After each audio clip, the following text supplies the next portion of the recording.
ஒருத்தர் ஓடி வந்தார். இன்னொருத்தரை பார்த்து, சார் உங்க சைக்கிளை ஒரு நாள் இரவல் கொடுங்களேன், பக்கத்து ஊருக்கு போயிட்டு வர வேண்டியிருக்கு அப்படின்னார். இவர் சைக்கிளை கொடுத்து பத்திரமா கொண்டுட்டு போங்கன்னார். சார் இதை பத்திரமா கொண்டு போறேன், கவலையே வேணாம், ஏன்னா இது உங்களோட சைக்கிள் அப்படின்னு நான் நினைக்கல, என்னோட சைக்கிளா நினைக்கிறேன் அப்படின்னார். அதுக்கப்புறம் தான் இவருக்கு உண்மையாவே பயம் வந்துட்டுது. ஏன்னா அவர் சொன்னது மாதிரி அதை தன்னோட சைக்கிளாவே நினைச்சு தள்ளிட்டு போட்டா என்ன பண்றது? எது எதை நம்முடையதா நினைக்கணுங்கிறதுக்கு ஒரு வரையறை இருக்கு.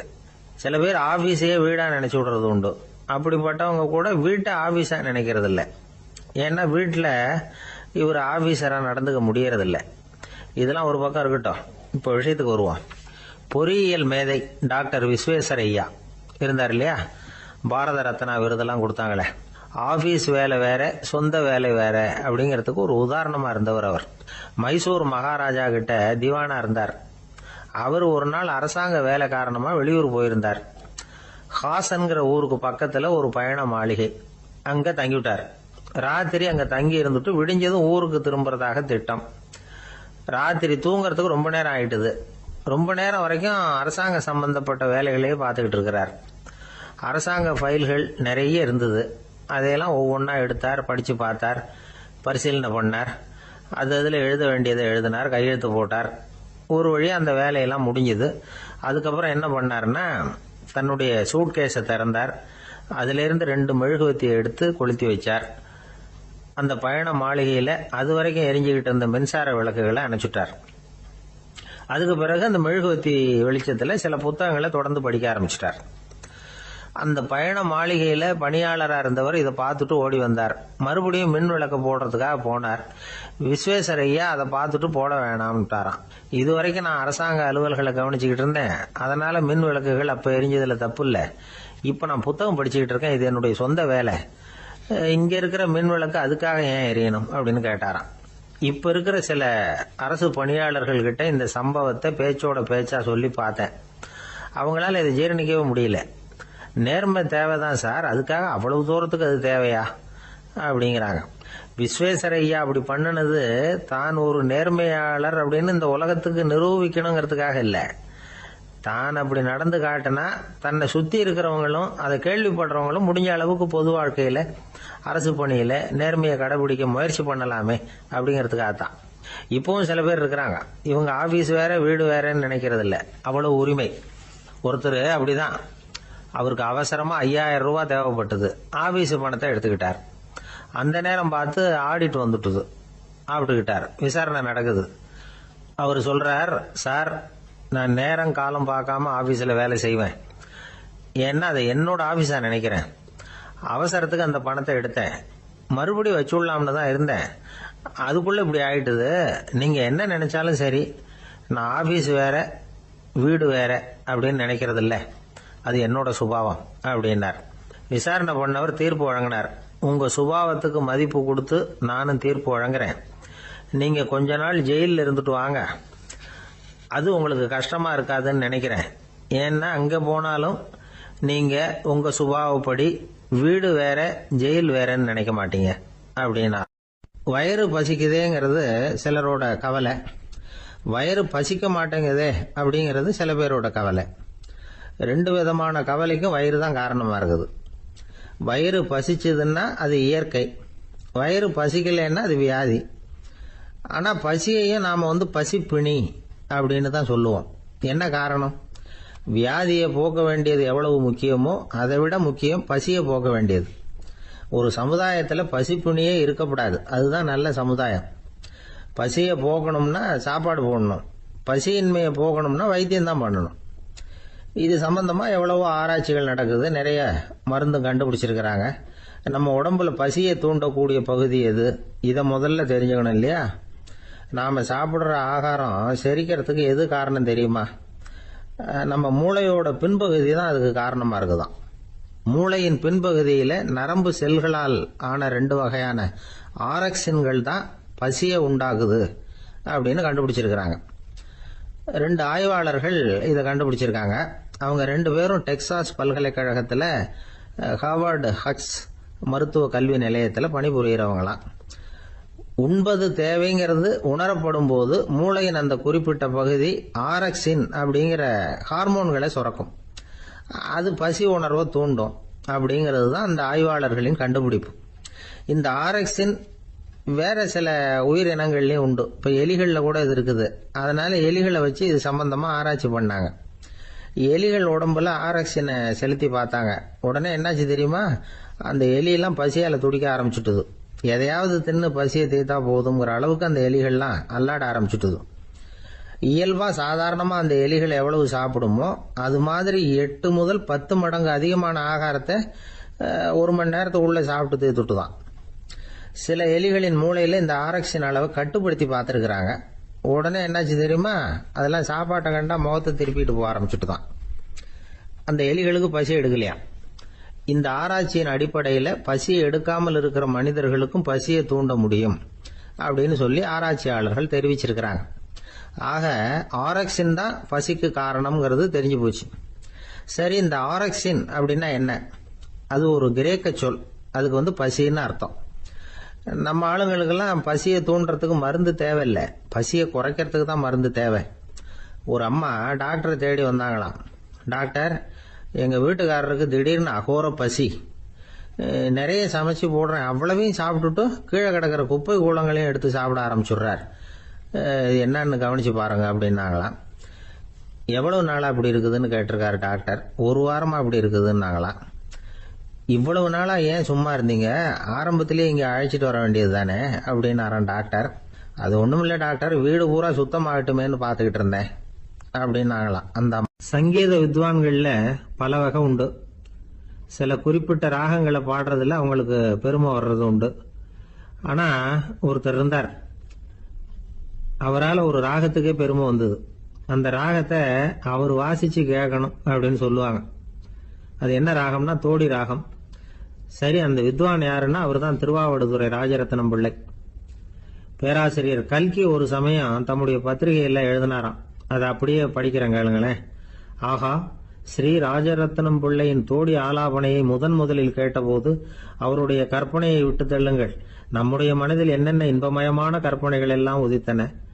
குழந்தை தாயிடம் கொஞ்சம் குரலை கேட்டோம், அன்னை குழந்தையிடம் கொஞ்சம் குரலை கேட்டோம், ரதியும் மன்மதனும் பேசிக்கொண்ட காதல் மொழிகளை கேட்டோம், முருகன் சிவபெருமான் செவிகுளர மொழிந்த உபதேசத்தை கேட்டோம், கலைமகள் கவிஞனுக்கு அருளிய ஆசி மொழிகளை கேட்டோம், நாரத முனிவருடைய தம்பூரா சுருதியை கேட்டோம், ராவணன் தன் எலும்பை ஒடித்து வீணையாகச் செய்து வாசித்த கானத்தை கேட்டோம், கானப் பறவைகளின் கலகல ஒலியை கேட்டோம், கோல குயில்களின் குரல் இனிமையை கேட்டோம். இப்படிலாம் பேராசிரியர் கல்கி விமர்சனம் எழுதியிருக்கிறார். திருவாவடுதுறை ராஜரத்னம் பிள்ளை அவர்களுடைய வாசிப்பை கேட்டுட்டு டி.என். ராஜரத்னம் பிள்ளை இறந்து போனார். அப்போ கவிஞர் கண்ணதாசன் எழுதினார், செவியனில் ஓடி எங்கள் சிந்தையில் ஓடி இந்த புவியெல்லாம் ஓடி நின்பார் பொங்கிய தோடி வேறிங்கு எவரிடம் போகும் ஐய இனி அதை காப்பார் யாவர் அவிந்தனின் சடலத்தோடே அவிந்தது தோடிதானும் அப்படின்னு எழுதினாராம். அந்த அளவுக்கு அவருடைய தோடியை ரசித்தவர்கள் உண்டு. அதே மாதிரி தோடின்னா என்னன்னு தெரியாமலே அவரை ரசித்தவங்களும் அந்த காலத்துல உண்டு. அதாவது ஒரு பெரிய சபையில இவர் வாசிச்சுக்கிட்டு இருக்கிறார். பாதியில ஒரு பெரிய மனுஷன் உள்ள வந்தார். அவர் உடம்புல பட்டு வேஷ்டி, ஜருகை, அங்கவஸ்திரம், வாயில வெத்தலை, வாசனை புகையில, காதுல வைரக்கடுக்கன், கழுத்துல தங்க சங்கிலி, கை விரல் பூரா மோதிரம், கையில ஒரு வெள்ளி வெத்தலை புட்டி, உதவிக்கு 2 பேர் பக்கத்துல. இவ்வளவு பந்தாவோட வரார் கச்சேரி கேட்கறதுக்கு. இப்படி வந்தவர் முதல் வரிசையில உட்கார்ந்தார். வித்வான் வாசிச்சு முடிச்சதும் இவர் அவரை பார்த்து, ஐயா, நீங்க தோடி வாசிக்கிறதுல ரொம்ப கெட்டிக்காரர்னு கேள்விப்பட்டிருக்கேன், அதை கேட்கறதுக்காக தான் மெனக்கிட்டு வந்திருக்கிறேன், அதை வாசிங்களேன் அப்படின்னாராம் இந்த பெரியவர். ராஜரத்னம் பிள்ளைக்கு ஒன்றும் புரியல. ஏன்னா இதுவரைக்கும் அவர் வாசிச்சுக்கிட்டு இருந்ததே அந்த தோடி ராகத்தை தான். அதை வாசிச்சு முடிச்சதும் அதை வாசிங்களேன்னு இவர் கேட்கிறார். அப்படின்னா இவரோட ஞானம் எப்படிப்பட்டது?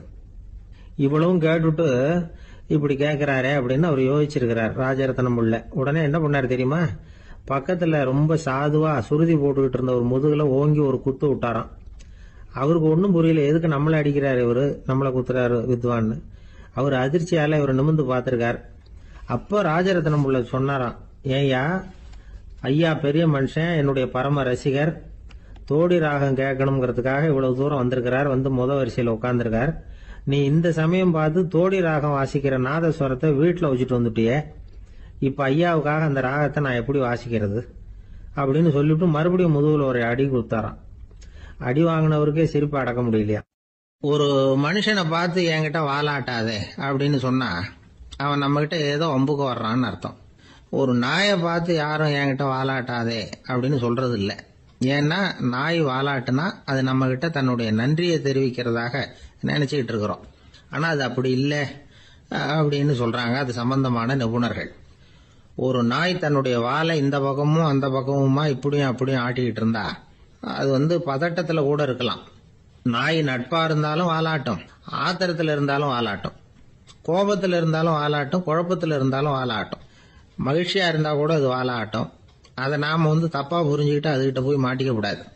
நாயை பத்தி எனக்கு நல்லா தெரியும் அப்படின்னு சொல்றவங்க கூட அதுகிட்ட கடி வாங்கிட்டு நிக்கிறது உண்டு. நிபுணர்கள் என்ன சொல்றாங்க தெரியுமா? எப்பவுமே நாய்கள் திடீர்னு கடிச்சு விடுறது இல்ல, கடிக்கிறதுக்கு முன்னாடி சில அறிகுறிகளை காட்டும். அதை சரியா புரிஞ்சுக்கிட்டோம்னா தப்பிச்சுக்கலாம். ஒரு வீட்டுக்கு போறீங்க, அங்க புதுசா ஒரு நாயை பாக்குறீங்க, உடனே அதுகிட்ட போய் குனிஞ்சு சிரிச்சுக்கிட்டே அது தலையில தட்டுறீங்க. இது ரொம்ப தப்பா.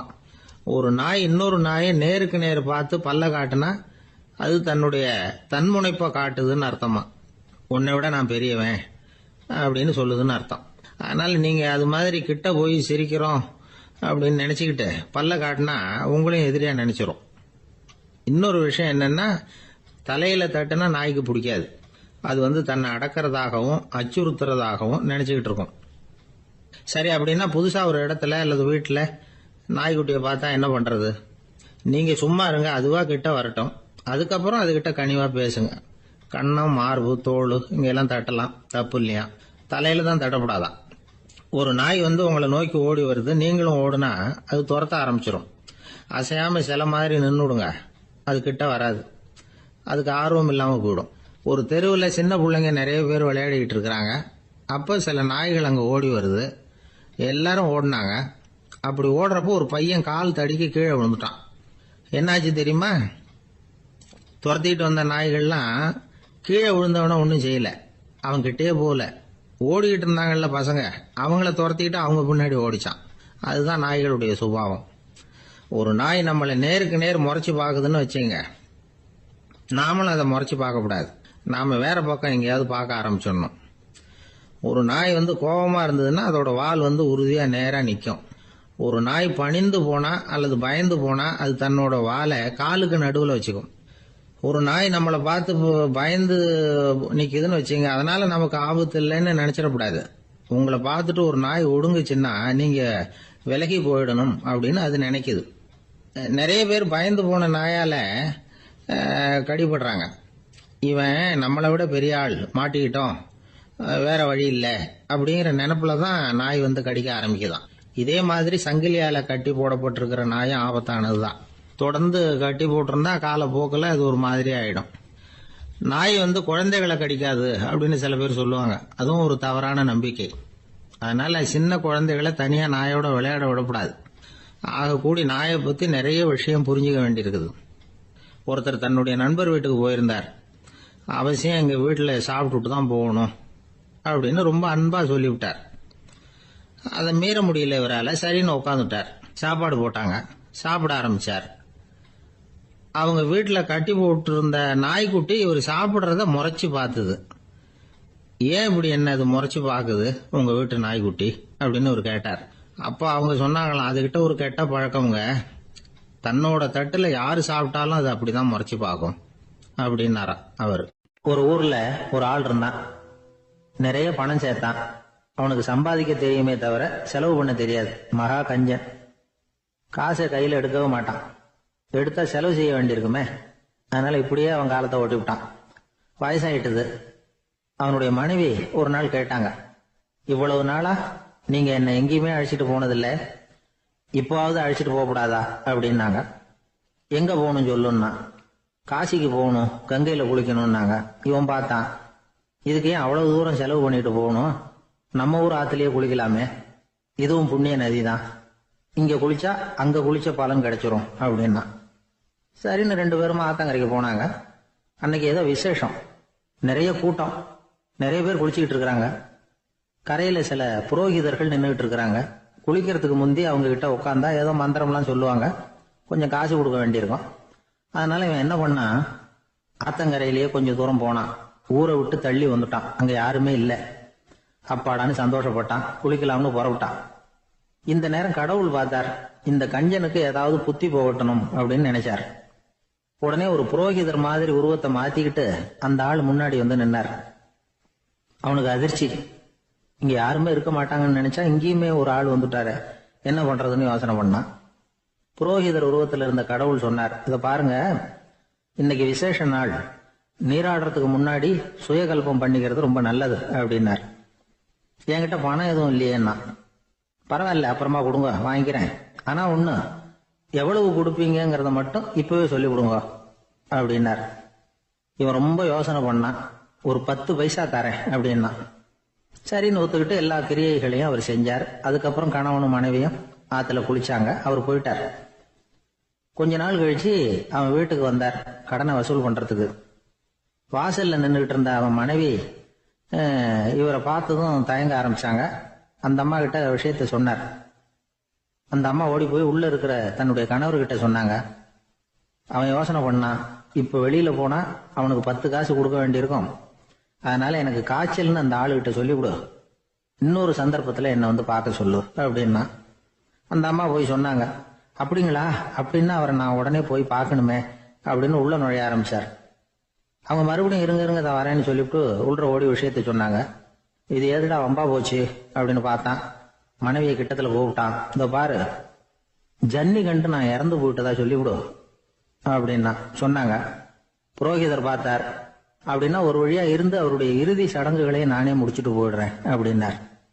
உள்ள இருந்தவன் யோசனை பண்ணான், அந்த ஆள் என்ன விட மாட்டான் போல இருக்கு, அதனால ஒரு சவப்பெட்டியில என்னை வச்சு தூக்கிக்கிட்டு மயானத்துக்கு போங்க பாத்துக்கலாம் அப்படின்னா. புரோகிதரை விடுற மாதிரி இல்ல, கூடவே நடந்து போயிட்டு இருக்கிறார். அங்க இறக்கி சடங்குகளை முடிச்சுட்டு தீ வைக்கிற நேரம் பொட்டிக்குள்ள இருந்த நம்ம ஆளு அலறி அடிச்சுட்டு வெளியில ஓடி வந்தான். புரோகிதர் உருவத்தில் இருந்த கடவுள் சிரிச்சார், தன்னுடைய சுய உருவத்தை காட்டினார். அதுக்கப்புறம் அவனை கூப்பிட்டு, இத பாருப்பா, ஏன் இப்படி அல்லாடுற, ஏதாவது வர வேணும்னா கேள் தரேன் அப்படின்னார். அவன் யோசனை பண்ணான், பகவானே ஒரே ஒரு வரம் தான் உங்ககிட்ட கேட்கணும்னா. என்ன வேணும் கேளுன்னார்.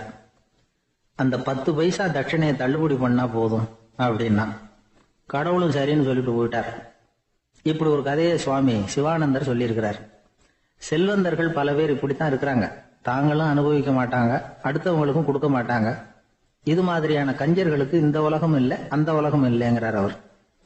இந்த கதையில கடவுள் கடன் வசூலுக்கு வந்தது மாதிரி நம்ம ஊர் ஆள் ஒருத்தன் இன்னொருத்தர்கிட்ட 10 பைசா கடன் கொடுத்துட்டான். திருப்பி வாங்கறதுக்கு நடையா நடக்கிறான். கடைசியா கேட்டான், நீ எப்பதான் கடனை திருப்பி தரப்போற, அதை முடிவா சொல்லுன்னா. வர்ற வியாழக்கிழமை கண்டிப்பா கொடுத்துருவேன் அப்படின்னானா அவன். அன்னைக்கு நான் ஊர்ல இருக்க மாட்டேனே அப்படின்னானா இவன். அதனால என்ன, நானும் தான் அன்னைக்கு ஊர்ல இருக்க மாட்டேன் அப்படின்னா. ஒரு ஊர்ல 4 நண்பர்கள் இருந்தாங்க. 4 பேரும் சோம்பேறிகள். 4 பேருக்கும் எந்த வேலையும் செய்யறதுக்கு உடம்பு வளையறதில்ல. இருந்தாலும் சோம்பேறித்தனத்துல ஒருத்தருக்கு ஒருத்தர் கொஞ்சம் வித்தியாசம் உண்டு. அதுக்கு தகுந்த மாதிரி அவங்களுக்கு பேர் அமைஞ்சு போச்சு. ஒருத்தன் கால் சோம்பேறி, இன்னொருத்தன் அரை சோம்பேறி, அடுத்தவன் முக்கால் சோம்பேறி, கடைசி ஆளு முழு சோம்பேறி. இவங்க 4 பேரும் நண்பர்கள். அப்புறம் எப்படி காரியம் நடக்கும்? 4 பேரும் ஒரு வீதியில அப்படியே நடந்து போய்கிட்டு இருக்கிறாங்க. நல்ல பசி, எங்கேயாவது சோறு போடுவாங்களா அப்படின்னு பார்த்துக்கிட்டே வந்தாங்க. அவங்க வந்த வழியில ஒரு 1 ரூபாய் காசு கிடந்தது தரையில. அவங்க கண்ணுல அது பட்டுது. ஆனாலும் அது குனிஞ்சு எடுக்கணுமே, அதுக்கு சோம்பேறித்தனம். முழு சோம்பேறி பார்த்தான். பக்கத்துல வந்துகிட்டு இருந்த முக்கால் சோம்பேறி கிட்ட சொன்னானா, டேய் அதை கொஞ்சம் குனிஞ்சு எடுறா அப்படின்னானா. அவன் என்ன பண்ணான் தெரியுமா, அதுக்கு அடுத்தபடியா வந்த அரை சோம்பேறி கிட்ட சொன்னானா, டேய் நீ அதை கொஞ்சம் குனிஞ்சு எடுறா அப்படின்னானா. அவன் இவனை விட மோசம், அடுத்தவங்க கிட்ட சொல்லியிருக்கிறான். அவனும் குனியறதுக்கு தயாரா இல்லை. ஆக கூடி கடைசியில யாருமே காசை எடுக்கல. என்னத்துக்கு அனாவசியமா உடம்ப வளைச்சுக்கணும் அப்படின்னு எல்லாரும் பேசாம வந்துட்டாங்க. அவங்க பாட்டுக்கு நடந்து வந்துகிட்டே இருக்கிறாங்க. எதிரில் ஒருத்தன் வாழைப்பழத்தை வண்டியில வச்சு தள்ளிட்டே வந்தான். ரூபாய்க்கு 4 பழம்னு கூவி வித்துக்கிட்டே வர்றான். இப்ப அந்த முழு சோம்பேறி சொன்னானா, டேய் வழியில கிடந்தது 1 ரூபா, அதையாவது எடுத்துக்கிட்டு வந்திருந்தா இப்போ இந்த பழத்தை வாங்கி ஆளுக்கு ஒன்று சாப்பிடலாமே அப்படின்னானா. ஆமாம் சாப்பிட்ருக்கலாமே அப்படின்னாங்களாம் மற்றவங்களும். ஆனாலும் திரும்பி போய் அதை எடுக்கணும்னு யாருக்கும் தோணலை. பேசாமல் சோர்ந்து போய் நடந்து வந்தாங்களாம். இருட்டி போச்சு. வழியில் ஒரு கோவில். சரி இங்கேயே படுத்து தூங்குவோம் அப்படின்னா ஒருத்தன். அதுதான் சரின்னாங்க மற்றவங்களும். அப்படியே மண்டபத்தில் படுத்துட்டாங்க. கோவில் அர்ச்சகர் வேலையெல்லாம் முடிச்சு விட்டு வெளியில் வந்திருக்காரு. இவங்கள பார்த்தாராம். ஏன் இப்படி சோர்ந்து போய் கிடக்குறீங்க அப்படின்னு விசாரிச்சிருக்காரு. 2 நாளாச்சுங்க நாங்கள் சாப்பிட்டு அப்படின்னாங்களாம். அவர் உடனே ஐயோ பாவம் அப்படின்னு சொல்லி பானை, விறகு, அரிசி, தண்ணி எல்லாம் கொடுத்து நீங்களே சமையல் பண்ணி சாப்பிட்டுக்கோங்க அப்படின்னு சொல்லிவிட்டு போயிட்டார். இந்த 4 பேருக்கும் சமையல் பண்ணி சாப்பிடணும்னு ஆசையாக தான் இருந்தது. ஆனால் அடுப்பு பற்ற வைக்கணுமே, அதுக்கு தீப்பெட்டி வேணுமே. தீப்பெட்டி இல்லை. இப்போ முழு சோம்பேறி ஆரம்பிச்சான். அடுத்தவனை பார்த்து டேய் கடைக்கு போய் ஒரு தீப்பெட்டி வாங்கிட்டு வாயேன் அப்படின்னு நானா. அவன் வழக்கம் போல அடுத்தவங்க கிட்ட சொல்லியிருக்கான். அவன் அதுக்கு அடுத்தவங்க கிட்ட சொல்லியிருக்கிறான். கடைசியாக கால் சோம்பேறி கிட்ட வந்து சேர்ந்தது. அவனும் அது நம்மால முடியாது அப்படின்னு பேசாம இருந்துட்டான். இப்போ தீப்பெட்டி வேணுமே, அதுக்கு என்ன பண்றது? அவங்களுக்குள்ள பேசி ஒரு முடிவுக்கு வந்தாங்களாம். அதாவது யாரு முதல்ல வாயை திறந்து பேசுறாங்களோ அவங்க தான் தீப்பெட்டி வாங்கறதுக்கு போகணும் அப்படின்னு. அவ்வளவுதான். உடனே 4 பேரும் வாயை கெட்டியா மூடிக்கிட்டு படுத்துக்கிட்டாங்க. அவங்க சமையல் பண்ணி சாப்பிட்டாங்களா என்ன அப்படிங்கிறது அர்ச்சகருக்கு தெரியல. சரி பார்த்துட்டு வரலாமேன்னு வந்தார். வந்து பார்க்குறாரு, இவங்க 4 பேரும் அசையாம படுத்து கிடக்குறாங்க. அர்ச்சகர் பயந்துட்டார். ஒருவேளை பசி தாங்காம செத்து போட்டாங்களோ அப்படிங்கிற பயம், அல்லது நாம கொடுத்த உணவுப் பொருள்ல ஏதாவது விஷம் கலந்துருக்குமோ அப்படின்னு பயந்தார். அப்படின்னா நம்ம மேல பழி வந்துருமே அப்படின்னு நினைச்சு நடுங்க ஆரம்பிச்சுட்டார். அப்புறம் அவரும் ஒரு முடிவுக்கு வந்தாராம். கோவிலுக்கு பக்கத்திலேயே ஒரு பெரிய குழி இருந்தது. அதுல ஒவ்வொருத்தரையா இழுத்துக்கிட்டு போய் போட்டார். கொஞ்சம் மண்ணை தள்ளினார். காலால மிதிச்சார். அவர் மிதிச்ச மிதி ஒருத்தன் அடி வயத்துல போட்டுட்டுது. அவன் உடனே வலி தாங்காம ஐயோ அம்மான்னு அலறினான். உடனே நடந்தது என்ன தெரியுமா? மற்ற 3 பேரும் துள்ளி எழுந்திருச்சாங்களாம். அவனை பார்த்து நீ தாண்டா தீப்பெட்டி வாங்க போகணும், நீ தாண்டா வாங்க போகணும், நீ தான் சத்தம் போட்ட அப்படின்னு சொல்லி ஆரம்பிச்சுட்டாங்களாம். அர்ச்சகர் பார்த்தார். இது பேய் மாதிரி தெரியுதுன்னு நினைச்சுக்கிட்டு ஒரே ஓட்டமா ஓடி போட்டாராம். கிராமப்புறங்கள்ல இப்படி ஒரு கதையை சொல்றது உண்டு. சோம்பல்ங்கிறது நம்ம முன்னேற்றத்துக்கு பெரிய தடை அப்படிங்கிறத நாம புரிஞ்சுக்கணும். அதுதான் இந்த கதை சொல்ற நீதி. ஒரு பள்ளிக்கூடத்துல ஒரு புதுமையான போட்டி நடந்துதான். அதாவது சோம்பேறித்தனத்துக்கு பரிசு. அதுல 2வது பரிசு யாருக்குன்னு அறிவிச்சாங்க. ஒரு பையன் எழுந்திரிச்சு மெதுவா நடந்து போய் பரிசை வாங்கிட்டான். அடுத்தது முதல் பரிசு யாருக்கு அப்படின்னு அறிவிச்சாங்களாம். அவன் கடைசி வரிசையில இருந்து கத்தனானா, ஐயா அதையும் அந்த பையன் மூலமாவே கொடுத்து அனுப்பி வச்சிருங்க, இங்க வந்தது நான் வாங்கிக்கிறேன் அப்படின்னா. ஒரு ஊர்ல ஒரு ராஜா இருந்தார். அவரு ஒரு நாள் காலையில அரண்மனையில மேல் மாடத்துல வந்து நின்றுகிட்டு இருந்தார். அப்போ ஒரு ஆள் வீதியில ரொம்ப வேகமா ஓடிக்கிட்டு இருக்கான். அதை ராஜா கவனிச்சார். அவன் மனசுல ஏதோ ஒரு தவிப்பு இருக்குங்கிறத புரிஞ்சுக்கிட்டார். உடனே அரண்மனை சேவகர்களை கூப்பிட்டார். அந்த ஆளை இங்க அழைச்சிட்டு வாங்க அப்படின்னார். இவங்க ஓடி போய் அந்த ஆளை அழைச்சிட்டு வந்தாங்க. மன்னர் முன்னாடி நிறுத்தினாங்க. மன்னர் அவனை நிமிர்ந்து பார்த்தார். எதுக்காக இவ்வளவு வேகமா ஓடிக்கிட்டு இருக்கிற அப்படின்னு கேட்டார். இதுக்கு அவன் சொன்னா, மன்னா நம்ம கோட்டையின் வடக்கு வாசல் இருக்கு இல்லையா, அது ஓரமா ஒரு பெரிய பாறாங்கல் கிடக்கு. அதுக்கு அடியில நான் ஒரே ஒரு வெள்ளி நாணயத்தை புதைச்சி வச்சிருக்கேன். அது இப்போ எனக்கு தேவைப்படுது. என்னுடைய மனைவிக்கு ஒரு பரிசு வாங்கி கொடுக்க வேண்டியிருக்கு. அதுக்காக தான் அவசரமா ஓடிக்கிட்டு இருக்கிறேன் அப்படின்னா. மன்னர் யோசனை பண்ணார். அப்புறம் சொன்னார், அதுக்காகவா இப்படி ஓடுற? பரவாயில்ல, அதை பத்தி கவலைப்படாத. நான் உனக்கு 10 வெள்ளி காசுகள் தர்றேன், வாங்கிட்டு திரும்பி போ அப்படின்னார். இவன் தலையை சொரிஞ்சான். மன்னா நீங்க கொடுக்கறத ரொம்பவும் மகிழ்ச்சியோட வாங்கிக்கிறேன். இருந்தாலும் அதுக்கப்புறம் அந்த வடக்கு வாசலுக்கு போய் அங்க இருக்கிற ஒரு நாணயத்தையும் எடுத்துக்கிட்டு போயிடுறேனே அப்படின்னா. இத பாருப்பா, அந்த ஒரு நாணயத்தை மறந்துரு, உனக்கு 100 வெள்ளி நாணயங்கள் தரேன் இருக்கார். மன்னா ரொம்ப மகிழ்ச்சி, உங்க மாதிரி தாராள குணம் வேற யாருக்கும் வராது. நீங்க கொடுக்கற 100 நாணயங்களையும் வாங்கிக்கிறேன். இருந்தாலும் வடக்கு வாசலுக்கு போய் அதையும் எடுத்துக்கிட்டா 101 ஆயிடுமே அப்படின்னானா. இத பாருப்பா, அந்த ஒரு நாணயத்தை மறந்துரு, அது எக்கேடாவது கெட்டு போகட்டும். நான் உனக்கு 100 பொற்காசுகள் தரேன், அதையாவது வாங்கிட்டு வந்த வழியிலேயே திரும்பி போடுன்னாராம். தங்க நாணயங்களே தரேன்னு சொல்றீங்க, தாராளமா வாங்கிக்கிறேன். இருந்தாலும் வடக்கு வாசலுக்கு போய் அப்படின்னு மறுபடியும் ஆரம்பிச்சான். அரசர் வந்து பொறுமை இழந்துட்டார். கடைசியா ஒரு முடிவுக்கு வந்துட்டார். இத பாருப்பா, உனக்கு என்னுடைய ராஜ்யத்திலேயே பாதியை கொடுத்துடுறேன், அப்படியாவது திருப்தியா திரும்பி போ அப்படின்னாராம். மன்னா, உங்களுடைய பெருந்தன்மைக்கு ஈடு இணையே கிடையாது. தேசத்திலேயே பாதி பிரிச்சு கொடுக்குறேன்னு சொல்றீங்க, அதனால உங்ககிட்ட ஒரு சின்ன வேண்டுகோள் அப்படின்னானா. சொல்லுன்னாராம் மன்னர் ஆர்வமா. இவன் மெதுவா ஆரம்பிச்சான். அப்படி இந்த ராஜ்யத்தை ரெண்டா பிரிக்கிறப்போ அந்த வடக்கு வாசல் இருக்கிற பக்கத்தை என்கிட்டயே கொடுத்துருங்கோ அப்படின்னானா. மன்னர் அசந்து போயிட்டார். இந்த கதை எதுக்காகன்னு கேட்டா, மனம்ங்கிறது ஒரு குரங்குங்கிறத புரிஞ்சுக்கிறதுக்காகத்தான். உன்னை புடிச்சுக்கிட்டா லேசில விடாது. அப்படிப்பட்ட மனச அறிவு தான் வழி நடத்தணும். அதுலதான் வாழ்க்கையின் வெற்றி அடங்கி இருக்குது. ஒரு சின்ன பையன் தெருவில் அழுதுகிட்டு இருந்தான். ஏன்பா அழுவுறேன்னு ஒரு பெரியவர் கேட்டார். ₹1 காசை இங்க தொலைச்சுட்டேன் அப்படின்னா. சரி, அதுக்காக அழாத, அதுக்கு பதிலா 10 ரூபா தரேன், இந்தா வச்சுக்கோன்னு கொடுத்தாரு. அந்த 10 ரூபாய வாங்கி சட்டப்பையில போட்டுக்கிட்டு அதை விட அதிகமா சத்தம் போட்டு அழ ஆரம்பிச்சுட்டான். மறுபடியும் ஏன்டா அழறேன்னு கேட்டார் பெரியவர். அந்த ₹1 கிடைச்சிட்டுதுன்னா இப்ப என்கிட்ட 11 ரூபா இருக்குமே, இப்போ 10 ரூபா தானே இருக்கு அப்படின்னு சொல்லிவிட்டு அழறான். ஒருத்தர் ரொம்ப அவசரமா வந்தார். சார், மனுஷன் நிம்மதியா இருக்கிறதுக்கு என்ன வழின்னு கேட்டார். சீக்கிரமா ஒரு கல்யாணத்தை பண்ணீங்க, எல்லாம் சரியா போடும் அப்படின்னோம். அவர் ஒரு மாதிரியா பார்த்தார். ஏற்கனவே எனக்கு கல்யாணம் ஆயிட்டுது சார், அதனால தானே நிம்மதியா இருக்கிறதுக்கு வழி கேட்கறேன் அப்படின்னார். சரி, இவர் ஒரு மாதிரியான கேஸ் அப்படின்னு நினைச்சுக்கிட்டு நம்மகிட்ட இருந்த ஒரு சின்ன புத்தகத்தை அவர்கிட்ட தூக்கி கொடுத்தோம். இதை படிச்சு பாருங்கன்னு. கல்யாணத்துக்கு பிறகும் சந்தோஷமா இருக்கிறதுக்கு என்ன வழி அப்படிங்கிற கேள்விக்கு அந்த புத்தகத்துல விளக்கம் இருந்தது. கணவன் மனைவிக்குள்ள சிக்கல் வராம இருக்கிறதுக்கு அதுல சில வழிகளை சொல்லி கொடுத்துருக்குறாங்க. அதெல்லாம் என்னென்ன அப்படிங்கிறத இப்ப பார்க்கலாமா? குடும்பம்னு இருந்தா கோபம் வரதான் செய்யும். அது வந்துட்டு போட்டும் பரவாயில்ல. ஆனா அந்த கோபம் ஒரே நேரத்துல 2 பேருக்கும் வந்துடாம பாத்துக்கணும். ஒரு சமயத்துல யாராவது ஒருத்தர் தான் கோபப்படணும், அடுத்தவங்க அமைதியா இருக்கணும். அதுக்கப்புறம் இவர் அமைதியான உடனே அவங்க ஆரம்பிச்சுக்கலாம்.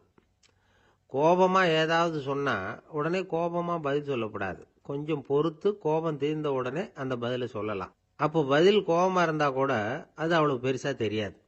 அற்ப விஷயத்துக்கெல்லாம் காய்ச்சி மூச்சுன்னு கத்திட்டு இருக்க கூடாது. உங்க 2 பேருக்குள்ள ஒரு தர்க்கம் ஆரம்பம் ஆயிட்டுதுன்னு வச்சுக்கோங்க. கடுமையா 2 பேரும் விவாதம் பண்றீங்க.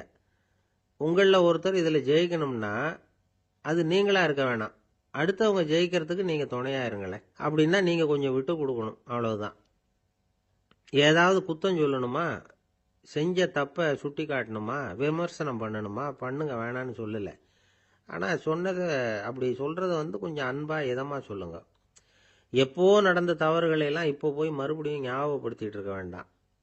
நான் அப்பவே சொன்னேன் இந்த புடவை வேணாம்னு, நீங்க தான் கேட்கல, இப்போ பாருங்க கிழிஞ்சு போச்சு இப்படின்னு கத்துனாங்க ஒரு அம்மா. எப்போ சொன்னீங்கன்னு கேட்டா ஒரு 10 வருஷத்துக்கு முன்னாடி தீபாவளி சமயத்துல அப்படிங்கிறாங்க. அது என்ன இன்னும் அப்படியே புதுசாகவே இருக்கும்? உங்களுக்கு அவர் தான் பெருசு, அவருக்கு நீங்க தான் பெருசு. அதை விட இந்த உலகத்துல வேற எதுவும் முக்கியம் இல்லைன்னு நினைக்கணும். நீ தான் என்னுடைய உலகம்னு எத்தனை தடவை சொல்லியிருப்பீங்க? அதெல்லாம் வெறும் வசனமா போயிடக்கூடாது. ஏதாவது ஒரு பிரச்சனையை பத்தி கடுமையா விவாதம் பண்ணிட்டு இருக்கீங்க, அதை அப்படியே பாதியில விட்டுட்டு படுக்கைக்கு போயிடக்கூடாது. சொச்சத்தை நாளைக்கு பேசிக்கலாம்னு. அப்படி போனா தூக்கம் வராது. பிரச்சனையை ஒரு முடிவு பண்ணிக்கிட்டு அதுக்கப்புறமா தூங்க போகணும். ஒரு நாள்ல ஒரு தடவையாவது உங்க ஜோடியை பாராட்டி நல்ல விதமா கனிவா ஒரு வார்த்தை சொல்லணும் அப்படின்னு தீர்மானம் பண்ணீங்க. ஏதாவது தப்பு பண்ணிவிட்டீங்கன்னா பரவாயில்ல, அதை ஒத்துக்கிறதுக்கும் மன்னிப்பு கேட்கறதுக்கும் தயாரா இருக்கணும். அது ஒன்றும் கேவலம் கிடையாது. வீட்டுக்குள்ள தானே கேட்க போறீங்க, வெளியில யாருக்கு தெரிய போகுதோ? எப்படியோ உங்களுக்குள்ள ஒரு சமரசம் ஆனா சரிதான். ஒரு தகராறுன்னு எடுத்துக்கிட்டா குறைஞ்சபட்சம் அதுக்கு 2 பேர் தேவை. தனியாவே உட்காந்துக்கிட்டு நான் இப்ப தகராறு பண்ணிட்டு இருக்கிறேன் அப்படின்னு யாரும் சொல்ல முடியாது. 2 பேர் தகராறு பண்றாங்கன்னா பொதுவா அந்த 2 பேர்ல யாரு அதிகமா பேசுறாங்களோ அவங்க பேர்ல தான் தப்பு இருக்கும். அதை மனசுல வச்சுக்கணும். இதெல்லாம் தான் அந்த புத்தகத்துல போட்டிருக்கிற வழிமுறைகள். இவ்வளவும் சரியா வரலன்னா அப்புறமா சொல்லுங்க, வேற புத்தகம் ஏதாவது இருக்கான்னு தேடுவோம். ஒரு கணவன் தன்னுடைய மனைவியை அழைச்சிட்டு ஒரு மனோதத்துவ டாக்டர் கிட்ட வந்தாராம். டாக்டர், எங்களுக்கு கல்யாணம் ஆகி 30 வருஷ காலமா நாங்க ஒரு விஷயத்துல கூட ஒத்து போனதில்லை அப்படின்னு ஆரம்பிச்சார்.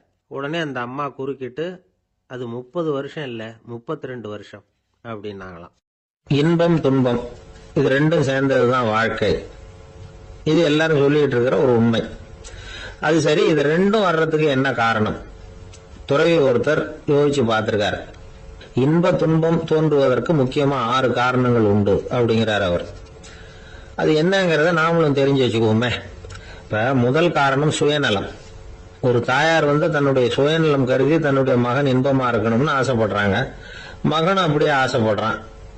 அதனால தாயாரின் இன்ப துன்பங்களை பார்த்துட்டு மகனும் இன்ப துன்பம் அடையறான். அந்த அம்மாவுக்கும் அதே நிலைமை தான். 2வது காரணம் உறவு. நான் துறவியான பிறகு கூட உறவுங்கிற காரணத்தினாலதான் தாயாருடைய சுக துக்கங்களை கண்டு நானும் சுக துக்கம் அடைகிறேன். என் தாயாருடைய நிலைமையும் இதுதான் அப்படிங்கிறார் ஒரு துறவி. மூணாவது காரணம் என்னன்னா அறிமுகம். எனக்கு அறிமுகமான ஒருத்தரை ரயில் நிலையத்துல சந்திக்கிறேன். அவர் தன்னுடைய பணப்பையை எங்கேயோ தொலைச்சு விட்டு வருத்தப்பட்டு இருக்கிறார். நானும் வருத்தப்படுறேன். அந்த சமயத்துல யாரோ ஒருத்தர் இதுதானே அவங்க பணப்பை அப்படின்னு சொல்லி கொண்டாந்து நீட்டுறார். பணப்பைய தொலைச்சவர் சந்தோஷப்படுறார், நானும் சந்தோஷப்படுறேன். இது அந்த துறவி சொல்ற அனுபவம். நாலாவது காரணம் என்னன்னா கருணை. எனக்கு முன்னே பின்ன தெரியாத ஒருத்தனை யாரோ ஒருத்தன் அடிச்சு காயப்படுத்தி போடுறான். கருணை காரணமா நான் அதுக்காக துக்கப்படுறேன். அஞ்சாவது காரணம் எதையும் நம்புறது. ஒரு பசுமாட்டை ஒரு முரணை அடிச்சுட்டு இருக்கிறான் அப்படின்னு ஒருத்தர் வந்து நம்மகிட்ட சொல்றாருன்னு வைங்க, உடனே நான் துக்கப்படுறேன். இன்னொருத்தர் வந்து அந்த முரணனை போலீஸ்காரங்க புடிச்சிட்டு போயிட்டாங்கன்னு சொல்லி சொல்றாரு, நான் உடனே சந்தோஷப்படுறேன். மூணாவதா ஒருத்தர் வந்து முதல் 2 பேரும் சொன்னது பொய்யுங்கிறார். அப்ப நான் இன்ப துன்பம் ரெண்டுமே இல்லாம நிம்மதியா இருக்கிறேன். இது ஒரு விதம். அடுத்தது 6வது காரணம் என்னன்னா தன்மயமாகுதல். ஒரு நாவல் படிச்சுட்டு இருக்கிறோம், அதுல வர்ற பாத்திரங்களோட நாம ஒன்றி போயிடுறோம். அதுல வர்ற பாத்திரங்கள் சிரிச்சுதுன்னா நாமளும் சிரிக்கிறோம், அது அழுதுன்னா நாமளும் அழறோம். அதெல்லாம் வந்து அந்த துறவி சொல்ற அனுபவ உண்மைகள். இன்ப துன்பம் ரெண்டும் தோன்றுவதற்கு சுயநலம், உறவு, அறிமுகம், கருணை, எதையும் நம்புறது, தன்மயமாகிறது, இது எல்லாம் தான் முக்கிய காரணம் அப்படின்னு அவர் சொல்றார். ஆக கூடி ஒட்டு மொத்தமா யோசனை பண்ணி பார்த்தா பிற பொருள்கள் மீது பற்றுதல் காரணமா தான் நாம வந்து இன்ப துன்பம் அடையிறோம் அப்படிங்கறத புரிஞ்சுக்க முடியுது. மனுஷன் வந்து இன்ப துன்பம் அடையறதுக்கு 7வது காரணம் கூட ஒண்ணு உண்டு அப்படின்னு சொல்லிட்டே வந்தார் ஒருத்தர். அது என்ன அப்படின்னு கேட்டோம். அதுதான் சார் இந்த நீங்க சொல்லிட்டு வர்ற இன்று ஒரு தகவல்னார். எப்படி சொல்றீங்கன்னு கேட்டோம். இன்று ஒரு தகவல் கேட்க ஆரம்பிக்கிறப்போ மனசுல இன்பம், ஆரம்பிச்ச உடனே இது ஏற்கனவே கேட்ட சமாச்சாரமாச்சே அப்படின்னு நினைக்கிறப்போ துன்பம் அப்படின்னு அதுக்கு ஒரு விளக்கம் கொடுத்தார். ஒரு மாணவனை பார்த்தேன். என்ன தம்பி படிப்புலாம் எப்படி இருக்குது அப்படின்னு விசாரிச்சேன். அவன் ரொம்ப அழுத்துக்கிட்டான். நான் நல்லா தான் சார் படிக்கிறேன், இருந்தாலும் புத்தியில சரியா ஏற மாட்டேங்குது சார் அப்படின்னா. சரி, இவனும் நம்ம ரகம்தான் அப்படின்னு சொல்லி முடிவு பண்ணிட்டோம். கல்வி கற்கக்கூடிய ஒரு மாணவன் சம்பந்தப்படுற புத்திகள் பல வகை. அதை பத்தி ஒரு பெரியவர் விளக்கி இருக்கிறார். மிருத்து புத்தின்னு ஒண்ணு இருக்குதான். மிருத்துன்னா மண்ணு. மண்ணால வந்து செவுறு கட்டுறோம்ல, மண் சுவரில் வந்து ஆணி அடிக்கிறதும் சுலபம், அதை பிடுங்கி எடுக்கிறதும் சுலபம். அது மாதிரி சில பேர் குரு சொல்லி கொடுக்கறத சுலபமா கேட்டு தெரிஞ்சு வச்சுக்குவாங்க, கொஞ்ச நேரத்துல சுலபமா மறந்தும் போயிடுவாங்க. இது மிருத்து புத்தின்னு பேரு, மண் புத்தி. தாரு புத்தின்னு ஒண்ணு உண்டான். தாருன்னா மரம். அதுல பச்சை மரத்துல வந்து ஆணி அடிக்கிறது சுலபம், ஆனா அதை எடுக்கிறது கஷ்டம். அது மாதிரி ஆசிரியர்கிட்ட இருந்து கேட்டதை கவனமா மனசுல பதிய வச்சுக்கிட்டு அதை மறக்காம இருக்கிறது தாரு புத்தி. பட்ட மரமா இருந்தா அதுல ஆணி அடிக்கிறதும் கஷ்டம், அடிக்கிற ஆணியும் சீக்கிரம் நழுவிடும். அது மாதிரி கேட்கிற விஷயம் மனசுல பதியறதும் கஷ்டம். அப்படியே பதிஞ்சாலும் அது நீடிச்சு இருக்கிறதும் கஷ்டம், கொஞ்ச காலத்துல மறந்துடும். இன்னொரு வகை புத்தி ஒண்ணு உண்டு, அதுக்கு பேரு சிலா புத்தின்னு பேரு. சிலான்னா கல்லு. ஒரு கருங்கல்லுல 4 துளைய போட்டு ஒரு துளையில வந்து உளிய வச்சு அடிச்சா மற்ற துளை வழியாவும் பிளந்து கல்லு 2ஆயிடும். அது மாதிரி சந்தியான இடங்கள்ல குறிப்பா ஒரு பொருளை சொன்னா அதை வச்சுக்கிட்டு மற்றதையும் தெரிஞ்சுக்கிறது, அது சிலா புத்தின்னு பேர். வேணு புத்தின்னா என்ன தெரியுமா? வேணுன்னா மூங்கில். மூங்கில் கணுவுல ஒரு பக்கம் உளிய வச்சு அடிச்சா 2 பக்கமும் பிளந்துரும். அது மாதிரி ஒரு செய்தியை கேட்டுக்கிட்டு இருக்கிறப்பவே அதோட முன்பின் தொடர்களையும் தெரிஞ்சுக்கணும், அது வேணு புத்தி. தைல புத்தின்னு ஒண்ணு உண்டு. தைலம்ங்கிறது எண்ணெய். தண்ணியில ஒரு துளி எண்ணெயை விட்டா அது தண்ணி பூரா பரவி போடுதுல்ல, அது இப்படி பரவுறது மாதிரி ஆசிரியர் சுருக்கமா ஒரு கருத்தை சொன்னா அதை வச்சுக்கிட்டு பூரா விஷயங்களையும் தெரிஞ்சுக்கணும், அது தைல புத்தி. கற்பூர புத்தின்னு ஒண்ணு கேள்விப்பட்டிருக்கோம். அது எப்படின்னா, கற்பூரம் வந்து தீ பட்ட உடனே பிடிச்சிக்கும். ஆசிரியர் சொன்ன உடனே நுண்ணறிவோட பாடங்களை புரிஞ்சுக்கிறது இந்த வகை புத்தி. கரி புத்தின்னு ஒண்ணு. அது எப்படின்னா, கரியில நெருப்பை வச்சு விசிறிய பிறகு அதுக்கப்புறம் அது கறி நெருப்பாகும். அது மாதிரி காலம்பரை சாயந்தர வேலைகள்ல ஆசிரியர் வந்து பாடம் சொல்லி கொடுப்பார், அதை கொண்டு புரிஞ்சுக்கிறது இந்த வகை. கதலித்தண்டு புத்தின்னு ஒன்று சொல்லுவாங்க. கதலிங்கிறது வாழை மரம். வாழைத்தண்டுல தீ வைக்கிறது எவ்வளவு சிரமமோ அவ்வளவு சிரமத்தோட கல்வி கற்கிறது கதலித்தண்டு புத்தி. இதை தவிர இன்னும் சில வகையான மாணவர்களை கூட அடையாளம் காட்டுறாங்க. ஆசிரியர் சொன்னதுல நல்லதை மட்டும் எடுத்துக்கிறவன் அன்னம். ஆசிரியர் கிடைச்ச இடத்துல பாடத்தை கேட்டுக்கிட்டு பிறகு தனியா உட்காந்து சிந்திக்கிறவன் பசு. பசுமாடு அப்படித்தானே, புல்லு கண்ட இடத்துல மேயும், அதுக்கப்புறம் நிதானமா அசை போட்டுக்கும். ஆசிரியர் சொன்னதை தவிர வேற எதையும் சொல்ல முடியாதவன் கிளி. பல இடங்கள்ல பாடங்கள் கேட்டு கடைசியில் ஒன்றும் புரியாம போறவன் ஆடு. ஆடு ஒரு செடியில வயிறார மேயாது, ஒரே செடியில இக்கரைக்கு அக்கறை பச்சைன்னா அங்கேயும் இங்கேயும் அலைஞ்சிக்கிட்டே இருக்கும். சில பேருக்கு எருமைன்னு பேரு. எருமை எப்படின்னா குளத்து நீரை கலக்கி தான் குடிக்கும். அது மாதிரி ஆசிரியர் மனசை நோக செய்து பயில்கிற மாணவர்கள்லாம் இந்த ரகம். இவ்வளவுலாம் இருந்தாலும் இந்த காலத்து மாணவர்கள்லாம் ஒரு தனி ரகம். ஒரு ஆசிரியர் வகுப்புல பாடம் நடத்திக்கிட்டு இருந்தார். இலக்கண வகுப்பு. இறந்த காலம், நிகழ்காலம், எதிர்காலம், past tense, present tense, future tense, இதை பத்திலாம் பாடம் நடத்துறார். எல்லாம் சொல்லி கொடுத்துட்டு இப்ப நான் ஒரு வாக்கியம் சொல்லுவேன், அது என்ன காலம் அப்படிங்கறத நீங்க சொல்லணும்னார் ஆசிரியர். சரி, நாங்க மாணவர்கள்லாம், நான் நாளைக்கும் பாடம் நடத்த போகிறேன், இது என்ன காலம் அப்படின்னு கேட்டார் ஆசிரியர். அதாவது நான் நாளைக்கும் பாடம் நடத்த போகிறேன், இந்த வாக்கியம் என்ன காலம்னு கேட்டார். ஒரு பையன் மெதுவா எந்திரிச்சு சொன்னான், இது எங்க போதாத காலம் சார் அப்படின்னு சொல்லிவிட்டு உட்காந்துட்டானா. சில பேரை இப்படி சொல்றது உண்டு. அடுத்தவங்களை அனுசரிச்சு நடந்துக்க தெரியல, அவன் என்ன சார் மனுஷன் அப்படிம்பாங்க. சக மனிதர்களோட எப்படி பழகிறது அப்படின்னு தெரியாததுனாலேயே பல பேர் இன்னைக்கு சங்கடப்பட்டுக்கிட்டு இருக்கிறாங்க. வசதி வாய்ப்பெல்லாம் சரியா இருக்கும், ஆனா வாழ்க்கை சரியா இருக்காது. இன்னொருத்தர்கிட்ட எப்படி பேசுறது பழகிறதுங்கிறது தெரியாததுனால தான் இந்த அவஸ்தை. சரி, இந்த அவஸ்தை இல்லாம வாழறது எப்படி? இதுக்கு அனுபவசாலிகள் சில வழிமுறைகளை சொல்றாங்க. அதெல்லாம் என்னென்னங்கிறத இப்ப தெரிஞ்சுக்குவோம். முதல்ல நம்ம நாக்கு நம்ம கண்ட்ரோல்ல இருக்கணும். வார்த்தைகளை கொட்டிவிட்டு அதுக்கப்புறம் அள்ள முடியாம கடந்து கஷ்டப்படக்கூடாது. எப்படி பேசுறோங்கிறதும் முக்கியம், பேசுறப்ப எப்படி முகத்தை வச்சிருக்கிறோங்கிறதும் முக்கியம். அன்பா பேசினாலும் நல்லா இருக்கும். அப்படி பேசுறப்ப ஆதரவா அவர் தோள் மேல ஒரு கையை போட்டுக்கிட்டு பேசினா இன்னமும் நல்லா இருக்கும். ரெண்டாவது விஷயம், இன்னொருத்தர்கிட்ட பேசுறப்ப வாக்குறுதிகளை அள்ளி வீசக்கூடாது. கொடுக்கற வாக்குறுதி குறைச்சலா இருக்கணும். அப்படி கொடுத்த வாக்குறுதியை கண்டிப்பா நிறைவேற்றணும். நாம ஒருத்தரை பாராட்டுறோம் அல்லது அவரை பத்தி அபிப்பிராயம் சொல்றோம்னா அது ஆக்கப்பூர்வமா இருக்கணும். நம்ம பாராட்டு அல்லது விமர்சனம் அடுத்தவருடைய முன்னேற்றத்துக்கு உதவுறது மாதிரி இருக்கணும். நாம சொல்றதை கேட்டுட்டு அவன் தலையில கையை வச்சுட்டு உட்காந்துடக்கூடாது. எப்பவும் உற்சாகமா இருக்கணும், முகம் அலர்ச்சியா இருக்கணும். மனுஷன் இருந்தா வருத்தம், கவலை, ஏமாற்றம் எல்லாம் இருக்கதான் செய்யும். அதெல்லாம் மனசுல இருக்கட்டும். அந்த வருத்தமும் கவலையும் ஏமாற்றமும் சேர்ந்துகிட்டு நம்ம முகத்துல இருக்கிற மலர்ச்சியை மூடி மறைக்கிறதுக்கு நாம இடம் கொடுத்துடக்கூடாது. எந்த விஷயத்தை பத்தி யாருகிட்ட பேசினாலும் வெளிப்படையா பேசணும், திறந்த மனசோட பேசணும். மூடி மறைச்சி முன்னு மூழ்கிட்டு இருக்கக்கூடாது. இன்னொருத்தர்கிட்ட பேசுறப்போ விவாதம் பண்ணுங்க, அது தப்பு இல்லை, ஆனா வாதாடிக்கிட்டு இருக்கக்கூடாது. அதாவது என்ன சொல்றாங்கன்னா, டிஸ்கஸ் பண்ணலாம், ஆர்கியூ பண்ணக்கூடாதான். நம்ம கிட்ட இருக்கிற நல்ல குணங்களை நாம எடுத்து சொல்லிட்டு இருக்கக்கூடாது. அந்த நல்ல குணங்களே நம்மளை பத்தி எடுத்து சொல்லணும், அது மாதிரி நடந்துக்கணும். அதே மாதிரி அடுத்தவங்க கிட்ட உள்ள கெட்ட குணங்களை பத்தி அவசியம் இல்லாம நாம பேச வேண்டியதில்லை.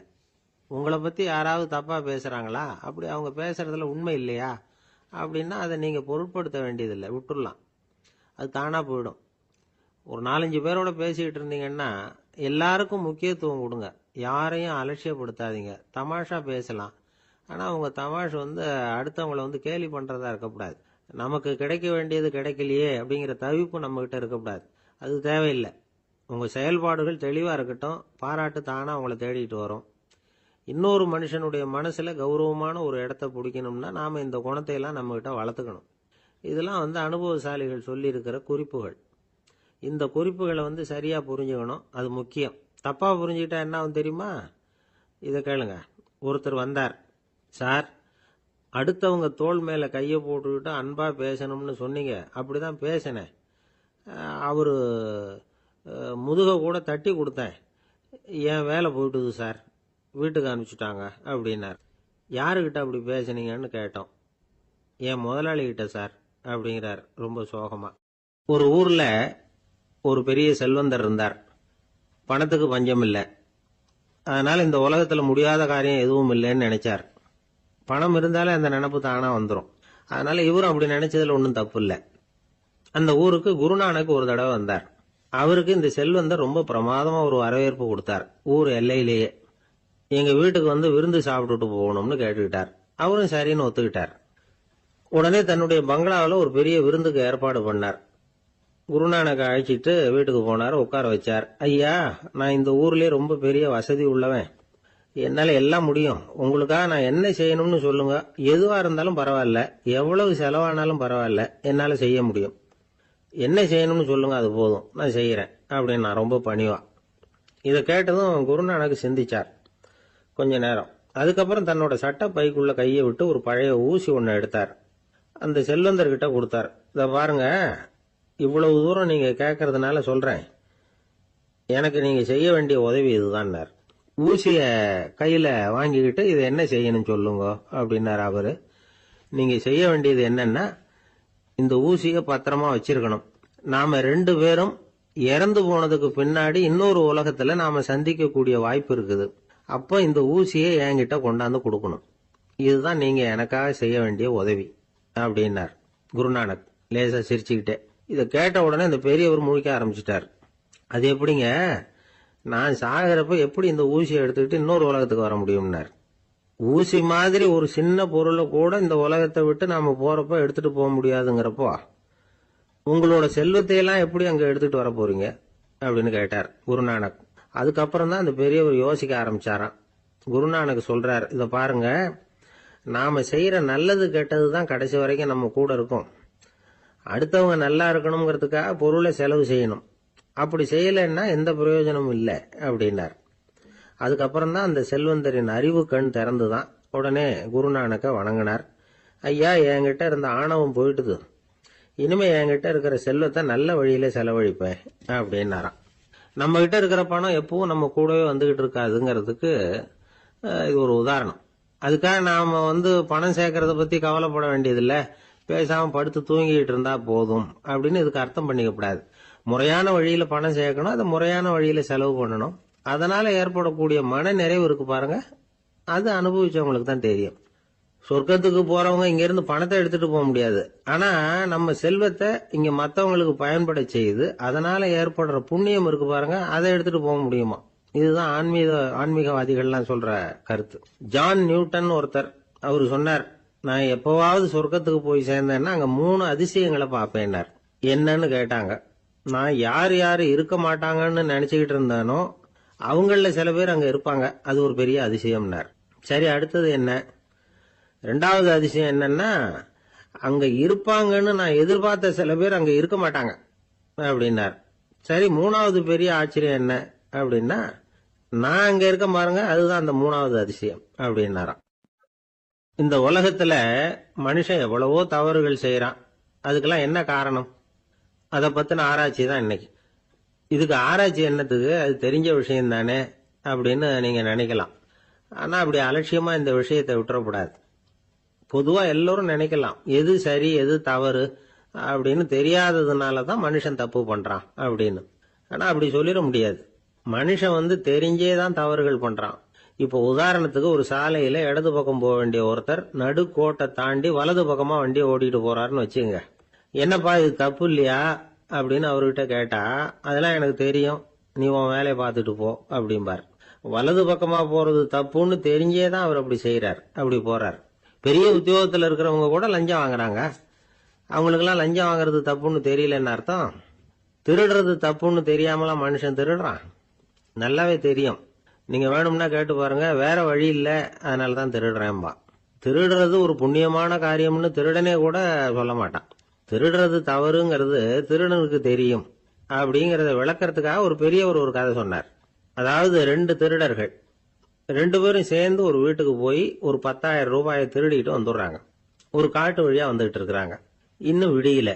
2 பேருக்கும் தூக்கம் கண்ணை சுத்துது. சரி, இப்படியே ஒரு மரத்தடியில படுத்து தூங்குவோம், காலையில விடிஞ்சதும் இந்த பணத்தை 2 பேரும் பங்கு போட்டுக்குவோம் அப்படின்னு முடிவு பண்றாங்க. அதே மாதிரி படுத்து தூங்குறாங்க. நடு ராத்திரியில ஒரு திருடன் முழிச்சுக்கிறான். விடிகிற வரைக்கும் காத்துக்கிட்டு இருந்தா 5,000 ரூபா தான் கிடைக்கும், இப்பவே கம்பி நீட்டினா 10,000 ரூபா கிடைக்கும் அப்படின்னு யோசிச்சு பார்த்துட்டு ஒரு முடிவுக்கு வந்தான். மெதுவா அந்த 10,000த்தையும் சுருட்டிக்கிட்டு அடுத்தவனுக்கு தெரியாம ஓடி போயிட்டான். விடியுது. அடுத்தவன் எழுந்திரிச்சு பாக்குறான், பணத்தையும் காணல, பாகஸ்தனையும் காணல. இந்த திருடன் அந்த திருடனை திட்டுறான், திருட்டு பய, அயோக்கிய பய, இப்படி அநியாயமா கிளப்பிட்டு போட்டானே அப்படிங்கிறான். இதுல இருந்து என்ன தெரியுது? தெரியாம எடுத்துக்கிட்டு போறது திருட்டு, அயோக்கியத்தனம், அநியாயம் அப்படிங்கறது இவனுக்கு தெரிஞ்சிருக்குது. அதனாலதான் அடுத்தவனை பார்த்து இப்படி திட்டுறான். அதனால தெரியாததுனால மனுஷன் தவறு பண்றான்னு சொல்றது சரியில்லை. அப்படின்னா மனுஷன் பண்ற தவறுகளுக்கு உண்மையான காரணம் தான் என்ன? இதே சந்தேகம் அர்ஜுனனுக்கும் வந்துதான். அதனாலதான் அவன் பகவானை பார்த்து கேக்குறான், மனுஷன் தன் விருப்பத்துக்கு விரோதமா ஏதோ ஒரு சக்தியினால பலாத்காரமா இழுக்கப்பட்டது மாதிரி பாவம் பண்றானே, அந்த சக்தி என்ன அப்படின்னு கேக்குறான். இதுக்கு பகவான் பதில் சொல்றார், காமமும் குரோதமும் தான் அந்த சக்திகள். அதாவது ஆசையும் சினமும், இது ரெண்டும் உன்னுடைய எதிரிகள் அப்படிங்கறத புரிஞ்சுக்கோ அப்படிங்கிறார்.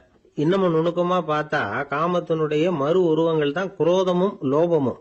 ஆசை நிறைவேறலன்னா குரோதம், அதாவது கோபம். ஆசை நிறைவேறிட்டதுன்னா லோபம், அதாவது பேராசை. பாவத்தை கண்ட்ரோல் பண்ணணும்னா அதுக்கு மெயின் சுவிட்ச் எது அப்படிங்கறது இப்பதான் தெரியுது. அதுக்கு மனுஷன் தெரிஞ்சே தான் தவறு பண்றான் அப்படின்னு பேசிக்கிட்டோமே. அதுக்கு ஒரு உதாரணம். ஒரு ஆளு ஹோட்டல்ல சாப்பிட போனான். சாப்பிட்டு முடிச்சான். எழுந்திரிச்சு முதலாளி கிட்ட பில்ல கொடுத்தான். காசை கொடுக்கல. முதலாளி பணம் கொடுன்னு கேட்டார். இவன் என்கிட்ட பணம் இல்லைன்னா.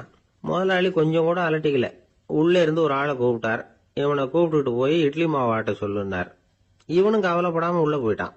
அப்போ அழைச்சிட்டு போற ஆளு கேக்குறான், ஏன் சார் சாப்பிடுறதுக்கு முன்னாடி காசு இல்லைங்கிறது உங்களுக்கு தெரியாதா அப்படின்னு கேக்குறான். தெரியும், காசு இல்லைங்கிறதும் தெரியும், காசு இல்லாம சாப்பிட்டா மாவாட்டணுங்கிறதும் தெரியும் அப்படின்னா அந்த ஆள். அப்படின்னா நீங்க உங்க வீட்லயே சாப்பிட்டு இருக்கலாமே அப்படின்னு கேக்குறான் அவன். அதுக்கு இவர் சொல்றாரு, அது எப்படி, அங்க சாப்பிட்டாலும் நான் இதே வேலையை தானே செய்ய வேண்டியிருக்கும் அப்படின்னாராம். 1816 வருஷம் செப்டம்பர் மாசம் 11ஆம் தேதி பிரான்ஸ் தேசத்துல உள்ள ஒரு மருத்துவமனை. அங்க ஒரு இளம் டாக்டர் கொஞ்ச நாளைக்கு முன்னாடி தான் அந்த ஆஸ்பத்திரியில புதுசா வேலைக்கு சேர்ந்திருக்கிறார். அவரு பேரு ரெனே லெனக். அவரு அன்னைக்கு காலையில அந்த மருத்துவமனையில அப்படியே ரவுண்ட்ஸ் வந்துகிட்டு இருக்கிறார். வார்டுல ஒரு படுக்கையில ஒரு இளம் பெண் படுத்திருக்கிறா. அந்த பொண்ணுக்கு இருதய நோயா இருக்கலாம்ங்கிறது மற்ற டாக்டர்கள் சந்தேகம். அந்த காலத்துல எல்லாம் ஒருத்தருடைய இருதய துடிப்பை தெரிஞ்சுக்கணும்னா நோயாளியின் மார்புல டாக்டர் காதை வச்சு பார்த்து தான் தெரிஞ்சுக்கிறது வழக்கம். ஆனா இந்த பெண்ணும் இளம் பெண், அந்த டாக்டரும் புதுசா சேர்ந்திருக்கிறவர். அதனால பரிசோதனை பண்ண தயங்கினார். கொஞ்ச நேரம் யோசனை பண்ணார். திடீர்னு ஒரு ஞாபகம் வந்தது அவருக்கு.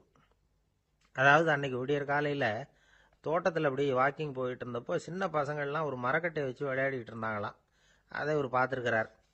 அது என்ன விளையாட்டுனா, ஒரு நீளமான மரப்பலகை, அதில் ஒரு முனையில் ஒரு பையன் தன்னுடைய காதை வச்சுக்கிட்டு இருக்கிறான். மறுமுனையில் இன்னொரு பையன் அந்த மரப்பலகையை ஒரு ஆணியால் கீறிக்கிட்டு இருக்கிறான். ஒரு முனையில் ஆணியால் கீறும் பொழுது மறுமுனையில் காதை வச்சிருக்கிற பையனுக்கு அந்த சத்தம் துல்லியமாக கேட்குது. அந்த டாக்டருக்கு காலையில் பார்த்த இந்த விளையாட்டு ஞாபகத்துக்கு வந்துட்டுது. உடனே என்ன பண்ணார் தெரியுமா, ஒரு நீளமான காகிதத்தை எடுத்தார். அதை அப்படியே உருளை மாதிரி உருட்டினார். ஒரு முனையை அந்த நோயாளியின் மார்புல இடது பக்கம் வச்சார். இன்னொரு முனையில தன்னுடைய காதை வச்சார். என்ன ஆச்சரியம், நோயாளியின் மார்புல நேரடியா காதை வச்சு கேட்கறத விட துல்லியமா கேட்டது இதய துடிப்பு. இதய துடிப்பு மட்டும் இல்ல, மூச்சு இழுத்து விடுறது, திரவ பொருள்களின் அசைவு, எல்லா சத்தமும் தெளிவா கேட்குது. கிரேக்க மொழியில ஸ்டெத்தாஸ் அப்படின்னா மார்பு, ஸ்கோப்பின் அப்படின்னா பார்ப்பதுன்னு அர்த்தம். அதனால டாக்டர் ரெனே லெனக் தான் கண்டுபிடிச்ச கருவிக்கு ஸ்டெத்தஸ்கோப் அப்படின்னு பேர் வச்சார். அவரே முதல் மாடலையும் செஞ்சார். அளவு ரொம்ப பெருசா இருந்தது, சுலபமா எடுத்துட்டு போகிறது கஷ்டம், அது அவ்வளவு கஷ்டமா இருந்தது அது. அதனால அவரே அதை அப்புறம் 2 பிரிவா தயார் பண்ணார். இது 2 துண்டையும் டாக்டர் தன்னோட கோட்டு பாக்கெட்ல வச்சுக்கலாம், தேவைப்படுறப்ப எடுத்து ஒன்னா சேர்த்துக்கலாம். இப்படிதான் அவர் ஆரம்பத்தில் பண்ணார். தன்னுடைய இந்த கண்டுபிடிப்பை பத்தி அவர் ஒரு புத்தகம் எழுதினார். நிறைய வித்துது, புகழும் பணமும் சேர்ந்தது. பணமும் புகழும் சேர்ந்தது மாதிரியே அவருக்கு ஒரு நோயும் சேர்ந்தது. அது என்ன நோயின்னு கண்டுபிடிக்கிறதுக்கும் அவரு கண்டுபிடிச்ச கருவி தான் உபயோகப்பட்டுதான். அவரே அதை கண்டுபிடிச்சார். அவருக்கு வந்திருந்தது காச நோய். 1826 வருஷம் ஆகஸ்ட் மாசம் 13ஆம் தேதி உலகத்தின் முதல் ஸ்டெதஸ்கோப்பை கண்டுபிடிச்ச டாக்டர் ரெனே லெனக் காலமானார். அவர் சாகிறதுக்கு முன்னாடி மரத்தால செஞ்சு வச்சிருந்த ஸ்டெதஸ்கோப்பை தனக்கு வேண்டியப்பட்ட ஒரு டாக்டர் கிட்ட கொடுத்து, என்னுடைய சொத்துக்கள்லேயே ரொம்ப வசந்தது அப்படின்னு சொன்னாராம். அதுக்கப்புறம் 3 வெள்ளைக்காரங்க சேர்ந்து இந்த கருவியில சில மாற்றங்களை பண்ணாங்க. ஆனால் 1829 லண்டன்ல டாக்டர் நிக்கோலஸ்ங்கிறவர் ஒரு காதால இதய துடிப்பை கேட்கறத விட டாக்டர் 2 காதாலையும் கேட்கறது தான் சரியா இருக்கும் அப்படின்னு ஒரு கருத்தை வெளியிட்டார். அதுக்கப்புறம் ரொம்ப காலம் கழிச்சு 1852 ஜார்ஜ் காமான் அப்படிங்கிறவர் ரப்பர் டியூப்களை உபயோகப்படுத்தி 2 காதாலையும் கேட்கற மாதிரி ஒரு புதிய வடிவத்தை அதுக்கு கொடுத்தார். அதுக்கு பிறகு அது படிப்படியா எவ்வளவோ மாற்றங்கள் இருந்தாலும் ஆரம்பத்தில் டாக்டர் ரெனேல் எனக்கு உருவாக்கின அடிப்படை மாடலை யாரும் மாற்றி அமைக்கலைங்கிறது தான் முக்கியமான விஷயம். நமக்கு தெரிஞ்ச ஒரு ஆஸ்பத்திரி, அதில் ஒரு நோயாளி, காலை நேரத்தில் நர்ஸு அந்த பக்கமாக போயிட்டு இருந்தாங்க. அதை பார்த்துட்டு ஒரு நர்ஸுன்னு கத்துறார். நர்ஸ் அவசரமாக ஓடி வந்து என்ன விஷயம்னு கேட்டாங்க. சிஸ்டர், இங்கே பாருங்க, உங்கள் டாக்டரை என் நெஞ்சில் ஒரு காதை வச்சு கேட்டுக்கிட்டு இருக்கிறார் அப்படின்னார் நோயாளி.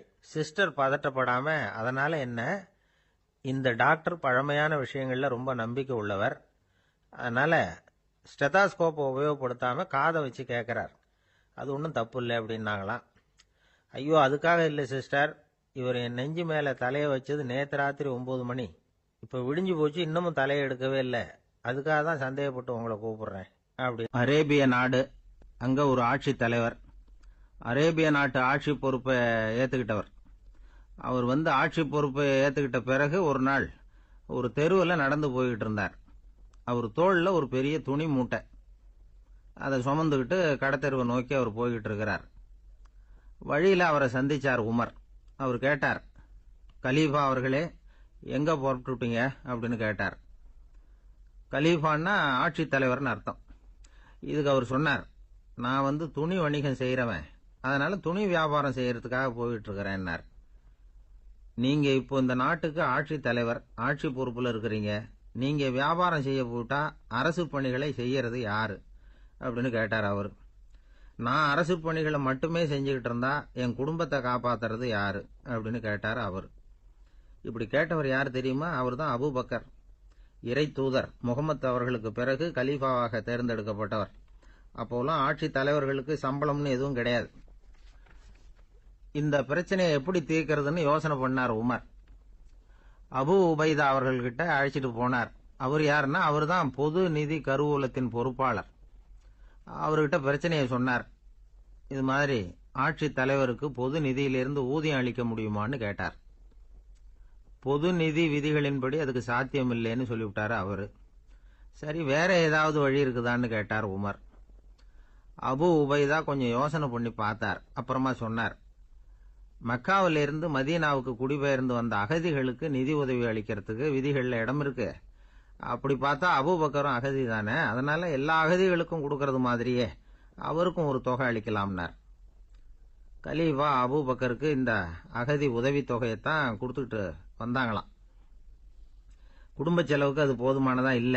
இருந்தாலும் கலீஃபாங்கிறதுக்காக மற்ற அகதிகளை விட அதிகமா தொகையை பெற அவர் விரும்பல. மார்பு பக்கம் கிழிஞ்சிருந்த ஒரு மேலாடையை தான் அவர் அணிஞ்சிருந்தார்.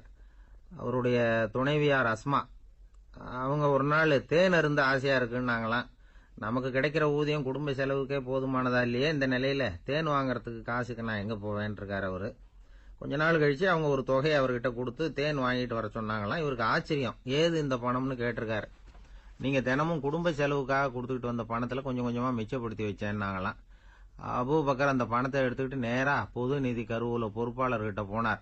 இந்த பணத்தை பொது நிதியில சேர்த்துருங்க, இது அதிகப்படியா எனக்கு தரப்பட்டு வந்த ஊதியம், அடுத்த மாசத்திலிருந்து இந்த தொகையை குறைச்சுங்கன்னு வேற சொல்லிவிட்டாராம். பசியை தணிக்க தேவையான அளவு உணவு, ஒரு ஜோடி உடை, இதை தவிர கூடுதலா மக்கள் பொது நிதியிலிருந்து வாங்கிக்கிறதுக்கு என் குடும்பத்தாருக்கு உரிமை இல்லை அப்படின்னு சொல்லி கண்டிப்பா சொல்லிவிட்டாராம். அவர் வாங்கிட்டு வந்த இந்த குறைந்த ஊதியம் கூட அவர் மனசை உறுத்திக்கிட்டே இருந்தது. கடைசி நேரம் அவர் தம்முடைய மகள் ஆயிஷா அவர்கள் அழைச்சார். மகளே, இதுவரைக்கும் பொது நிதியிலிருந்து நான் வாங்கிட்டு வந்த தொகை என்னுடைய இதயத்துல பாரமா அழுத்திக்கிட்டு இருக்கு. என் தோட்டத்தை வித்து அதுல வர்ற பணத்திலிருந்து நான் இதுவரைக்கும் வாங்கிட்டு வந்த ஊதிய தொகையை கணக்கு போட்டு பொது நிதியில சேர்த்து விடு அப்படின்னாராம். பதவி ஏற்கிறதுக்கு முன்னாடி தன்கிட்ட இருந்ததை விட இப்ப கூடுதலா என்ன சொத்து இருக்குன்னு பாத்திருக்கார்.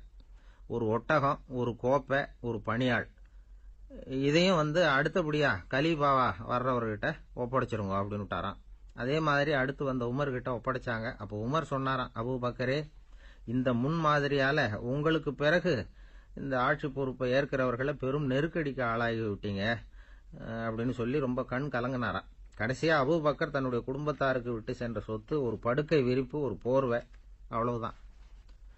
இது சிந்திக்க வேண்டிய ஒரு செய்தி. ஒரு ஊர்ல ஒரு மன்னர் இருந்தாராம். அமைச்சர் அவர்கிட்ட சொன்னாராம், மன்னா, நம்ம ராஜ்யத்துல இனிமே லஞ்ச ஊழலே இருக்காதுன்னாராம். ஆஹா, அப்படின்னா ஊழல் பேர் வழிகளை எல்லாம் நாடு கடத்தியாச்சா அப்படின்னு கேட்டிருக்காரு மன்னர். இதுக்கு அவரு, அப்படி இல்லைங்க, இனிமே கொடுக்கறதுக்கு ஜனங்கள் கிட்ட பணமே இல்ல. இந்த உலகத்துல எல்லாருக்கும் மகிழ்ச்சி தரக்கூடிய ஒரு பொருள் எது? இது ஒரு முக்கியமான கேள்வி. இந்த கேள்விக்கு பொருத்தமான ஒரு பதிலை உங்களால சொல்ல முடியுமா? அதாவது கொஞ்சம் யோசிச்சு பார்த்தா பணம்னு சொல்லலாமா? இப்போ கையில் காசு இல்லாதவங்ககிட்ட ஒரு 10 ரூபாய் கொடுத்தா அது அவனுக்கு சந்தோஷத்தை கொடுக்கும்.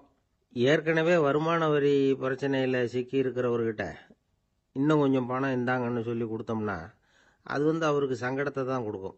அதனால அந்த கேள்விக்கு பணம்ங்கிறது பொருத்தமான பதிலாக இருக்க முடியாது. கேள்வி என்னன்னா, இந்த உலகத்தில் எல்லாருக்கும் மகிழ்ச்சி தரக்கூடிய ஒரு பொருள் எது? சரி, இனிப்புன்னு சொல்லலாமா? ஏன்னா எல்லாருக்கும் இனிக்க தானே செய்யும். அதுலேயும் ஒரு சிக்கல் இருக்கு. சக்கரை வியாதிக்காரங்களுக்கு அது என்ன சந்தோஷத்தையா கொடுக்கும்? ஆக எல்லாருக்கும் வேறுபாடு எதுவும் இல்லாமல் மகிழ்ச்சியை கொடுக்கக்கூடியது வேற ஏதோ ஒன்று இருக்கு. அது என்னன்னு கண்டுபிடிக்கணும். அதுதான் இன்னைக்கு தகவல்.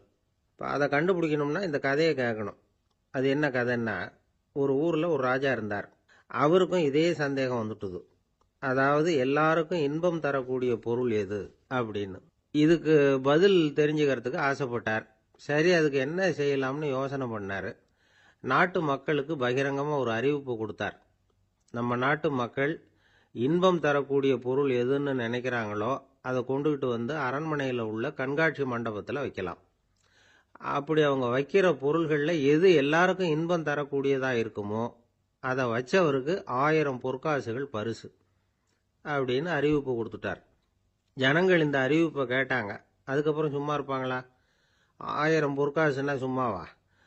அவங்க கையில் என்னென்ன கிடைச்சதோ அதையெல்லாம் கொண்டாந்து அரண்மனை காட்சி மண்டபத்தில் வச்சுட்டாங்க. அதுக்கப்புறமா ராஜா அங்கே வந்தார். ஒவ்வொன்றா பார்த்துக்கிட்டே வந்தார். முதல்ல ஒரு குயில் இருந்தது, இனிமையாக பாடக்கூடிய குயில். இந்த குயிலோட இன்னிசை எல்லாருக்கும் இன்பம் தரக்கூடியது தான். இருந்தாலும் காது கேட்காதவங்களுக்கு இந்த இசை எப்படி இன்பம் தர முடியும்? அதனால இது சரியில்லைன்னு விட்டார். அடுத்தபடியாக போனார். அங்கே என்ன வச்சிருக்கிறாங்கன்னு பார்த்தா ஒரு அழகான மயில் அங்கே தோகை விரித்து ஆடிக்கிட்டு இருக்குது. இந்த மயிலோட ஆட்டம் மனசுக்கு இன்பம் தரக்கூடியது தான். இருந்தாலும் பார்வை இல்லாதவங்க இந்த ஆட்டத்தை பார்த்து ரசிக்க முடியுமா? முடியாது. அதனால இதுவும் சரியில்லை அப்படின்னு சொல்லிவிட்டார். அதுக்கு அடுத்தபடியாக போனார். பல வகையான இனிப்பு பண்டங்களை வச்சுருந்தாங்க. பார்த்தார், வயசானவங்களுக்கும் நோயாளிகளுக்கும் இது இன்பம் தராது, துன்பம் தான் கொடுக்கும் அப்படின்னார். இப்படி ஒவ்வொன்றா பார்த்துக்கிட்டே போறார். அழகான மலர்கள், கனிகள், ஓவியங்கள் எதுவுமே பொருத்தமாக தெரியல. சகல பேருக்கும் இன்பம் தரக்கூடிய வகையில் எதுவும் இல்லை. கடைசியாக வந்தார். அங்கே ஒரு களிமண் பொம்மை இருந்தது. அது என்ன பொம்மை தெரியுமா? பசியால் வாடி இருக்கிற ஒருத்தருக்கு ஒரு அம்மா இனிமையாக பேசிக்கிட்டு சோறு போடுறது மாதிரி அந்த பொம்மையை செஞ்சுருந்தாங்க. அதுக்கு கீழே அன்பு அப்படின்னு எழுதியிருந்துதான். ராஜா பளிச்சுன்னு ஒரு முடிவுக்கு வந்தார்.